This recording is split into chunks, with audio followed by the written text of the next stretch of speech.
Pemirsa, mantan Bupati Pesawaran Dendi Ramadona ajukan banding ke Pengadilan Tinggi Tanjung Karang pasca putusan Majelis Hakim Tipikor 22 Juli lalu yang memvonis 8 tahun penjara dalam perkara korupsi proyek spam Pesawaran. Jaksa penuntut umum juga mengajukan langkah banding karena vonis hakim jauh lebih ringan dibanding tuntutan jaksa 11 tahun penjara.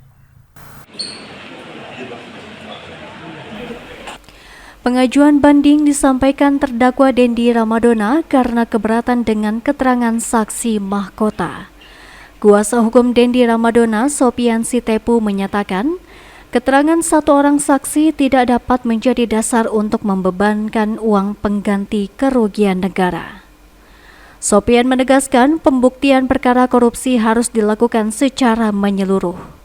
Sopian juga mempertanyakan dasar penentuan kerugian negara sebesar 21 miliar yang hanya bersumber pada keterangan saksi mahkota mantan Kepala Dinas PUPR Pesawaran Zainal Fikri.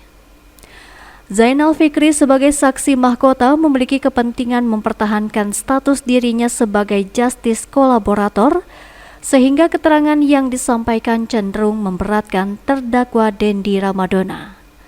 Sopian berharap Pengadilan Tinggi dapat kembali memeriksa seluruh proses pembuktian perkara, termasuk menilai keterangan para saksi dan dasar pembebanan uang pengganti kerugian negara yang diwajibkan kepada terdakwa Dendi Ramadona.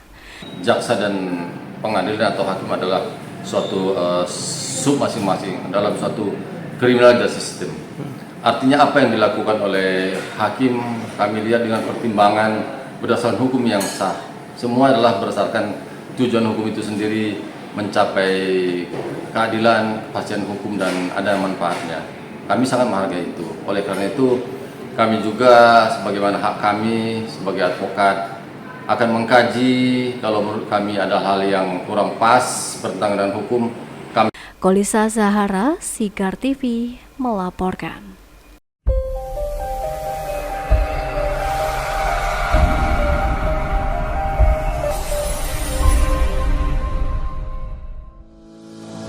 Halo warga Kota Bandar Lampung. Apa itu TBC? Yuk, kenali dan cegah bersama. TBC atau tuberkulosis merupakan salah satu penyakit menular yang dapat menyerang siapa saja. Tahu gak sih? TBC, tuberkulosis, adalah penyakit menular yang disebabkan oleh bakteri Mycobacterium tuberculosis dan umumnya menyerang paru-paru dan organ tubuh lainnya. Penyakit ini bisa disembuhkan asalkan dideteksi lebih awal dan diobati sampai tuntas. TBC disebabkan oleh bakteri yang dapat menyebar melalui udara, terutama saat seseorang batuk, bersin, berbicara atau tertawa keras. Karena itu, siapapun bisa berisiko tertular jika tidak menjaga kesehatan dengan baik. Banyak orang mengira TBC hanya menyerang paru-paru. Padahal, penyakit ini juga dapat menyerang bagian tubuh lain, seperti tulang, kelenjar getah bening, bahkan otak.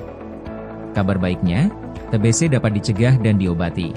Jika daya tahan tubuh lemah, orang akan lebih mudah tertular penyakit TBC dibandingkan dengan orang yang memiliki daya tahan tubuh kuat.